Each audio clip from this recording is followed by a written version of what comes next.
खबर शामिल करते हैं सांगला हिल से, जहां पर मियां अरसलान की रिपोर्ट के मुताबिक नवाही गांव चौहोर कोटली 117 में एक शानदार क्रिकेट टूर्नामेंट मियां अदील अहमद की ज़ेर सरपरस्ती मुनक़िद करवाया गया, जिसमें इलाका भर से 31 टीमों ने शिरकत की।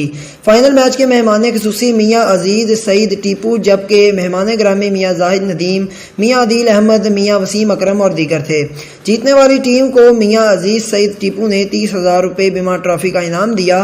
सेकंड आने वाली टीम को मियां जाहिद नदीम ने 15,000 रुपये बीमा ट्रॉफी का इनाम दिया।